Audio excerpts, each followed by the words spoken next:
okay?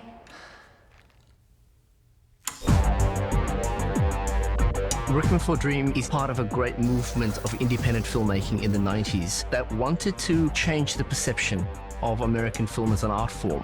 While a lot of people remember American cinema as Hollywood, the sort of the big studios, and that's what Hollywood provides, what Requiem offers is essentially not cinema as a mass-marketed commodity. This is the other side. This is really confronting cinema.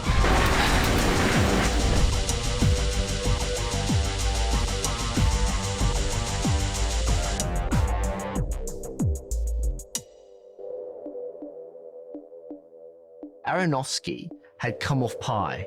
Pi was as independent as you get, and it was notable for the success of that production. So Aronofsky could have made anything, but what he chose to do was adapt the late 1970s novel by Hubert Selby Jr. that had always meant a lot to him.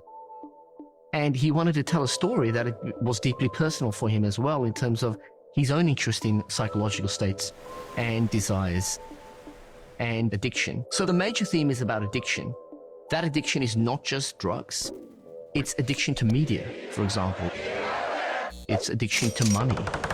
It's addiction to sex and desire. These are all themes that seem to frame this idea of what is this American cultural moment. Requiem for a Dream becomes really a kind of stern message for what will happen in American culture. And in that way, it's a moral tale, but incredibly realistic and brutal.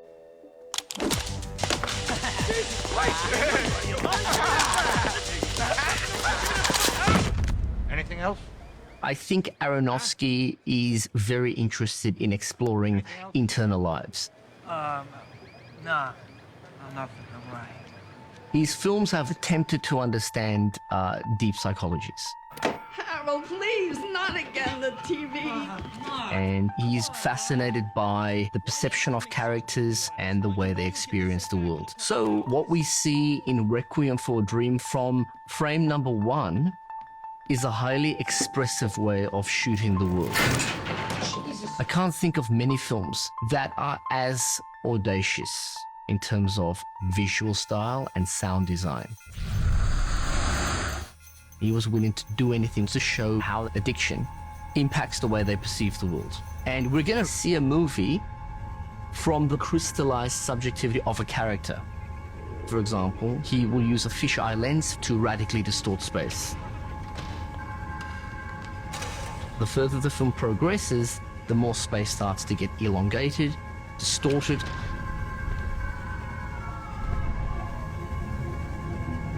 So the example of Sarah Goldfarb in a doctor's surgery with a fisheye lens. And we move immediately into this very strange kind of spatial distortion montage. Perhaps one of the most difficult scenes to watch comes from the moment when Marion, played by Jennifer Connelly, leaves a site of unbelievable trauma. And Aronofsky has the challenge: how do you capture somebody's trauma using the medium of cinema? Instead of simply tracking her movement and showing the despair that she has, he uses a Steadicam, but attaches the rig to her body. And the camera is just front and center on her face in almost an extreme close-up. The shot holds at great length because the camera is on her, and at the end, what we get is a stunningly intimate and raw portrayal of a character, a far more intimate subjectivity than you could ever get with a point of view. That's a very imaginative filmmaker using technology to really orchestrate an entirely new kind of perception. Yeah, man. That motherfucker started looking a little seedy, Jim. What, are you particular all of a sudden? Hey, baby. I don't care if the motherfucker's growing hair, just as long as we get our bread. Aronofsky uses time as a way to think about how we perceive things. So the film is framed around seasons, roughly 6 months in the lives of these characters. But we know that the narrative is going to really break apart and fragment the more these people get addicted. There's a moment where Harry Goldfarb gets into a taxi. At this point, he needs a fix. And the way it works is, let her cast a look As he does that, we cut to that classic montage of the use of the drugs. We cut immediately back to Leto in exactly the same position, but now his eyes are completely glazed over because he's experiencing this high. It's something so subtle that I'm sure 90% of people miss it, but it's a time ellipsis. We are brought into the lives of people horribly and grotesquely addicted to drugs. And Aronofsky is requiring us to see time in really strange and unusual ways, so we live that addiction in that sense.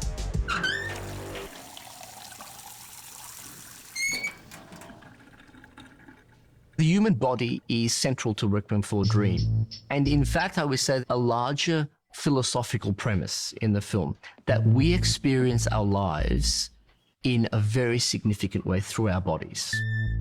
So Requiem for a Dream is not just about drug use or about addiction. He wants to show the effect on bodies. And some of the most confronting scenes in all of Requiem are characters going through bodily degradation of one kind or another. And one. Sarah Goldfarb in Unforgettable Moments in the hospital, where she goes through shock therapy, and the tightness of the way he shoots that. He wants you to be confronted with this body, the horror that it's become. Two. I think the Ellen Burstyn performance, what she's willing to show in that, seems to me to even exceed the level of performance trauma that I would say you see in a film like The Exorcist. What's the problem? It's my alarm. The wound that Jared Leto has, the needle mark that becomes so grossly infected, it's the grotesque deformities of the body in Harry Goldfarb's arm, becomes not only a very powerful image to see on the screen, and it's the kind of image that really pulls you into the rawness of that moment, but there's a clear fascination here with how do we experience the world through our bodies, and in what way are our bodies contaminated by the world that we live in. Maid Marian, welcome. Jennifer Connelly becomes central to an entire theme of abuse and commodification of the body. I mean, there's just an absolute galvanizing sequence where she's used, and the pain that it brings her is absolutely palpable. And I think that comes from a really powerful performance. These are actors willing to really show so much of themselves. There's a degree of simply rawness in the performances, and there's a level to which actors are, I think, willing to commit themselves to being depicted in extremely compromising ways that you rarely see. Can you hear me? Can you see me? Yes. Say, sir. Yes, sir. I would say that Marlon Wayans as Tyrone is, I think, an absolute revelation. He plays a really, really important African-American figure in the setting of a drug war. Put your spineless back into it. But then what he captures in terms of his own bodily debasement by the state, there's a really glorious moment where he lays on a bed in a fetal position, and we get this sort of insert of a memory of Tyrone and his mother. And it just works. It works as a really beautiful bookend to all the really difficult and confronting things we've seen. Anybody want to waste some time?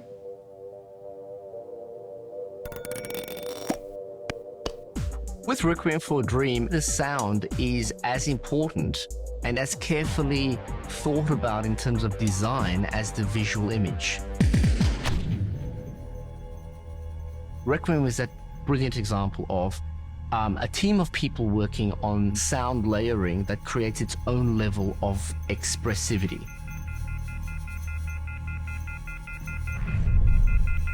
We get, as the visuals start to fragment and as their psychologies start to fragment in the film, you notice grossly amplified sound effects.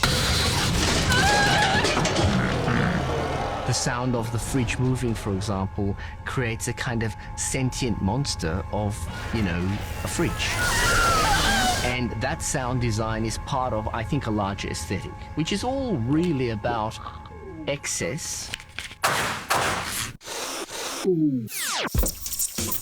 In addition to sound design, the Clint Mansell score for Requiem for a Dream became one of the most discussed aspects of the film Aronofsky talks about the film was going to have a hip-hop soundtrack because he had grown up in Brooklyn, he had listened to hip-hop music, and that's the kind of feel of this world. And so there's a very strong sense of a beat in the soundtrack of this film, which I think is so important because repetition is just so critical to the way this movie works. That for me is the real genius of it. That repetitive beat structure seems to me to match this idea of endless repetition in the lives of these addicted people. In the same way that they experience their drugs in measured, repetitive beats, the music accompanies that exposure to the drugs and the use and the addiction. The film is called Requiem for a Dream, and a requiem is a mass for the dead and our commemoration of that event. The music that accompanies that is usually melancholy, but it should be emotive and it should allow us to reflect.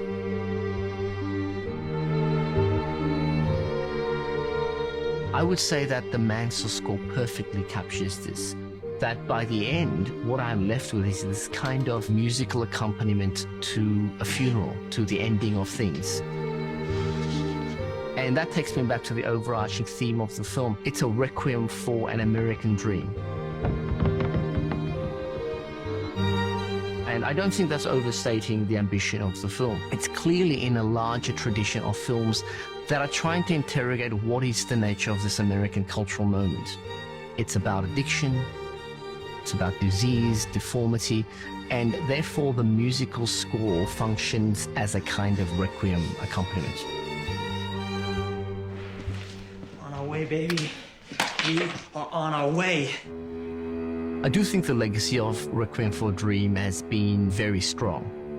It's always a noted film in terms of its influence on later filmmakers. Requiem will always be that bold experiment that suggested the capacity for independent filmmaking to do something extremely experimental, sophisticated, and challenging. Requiem is what we really need from a lot of cinema. There should be a space for films to be uncompromising. Requiem is one of those films, and it makes it possible for other films to continue to do that.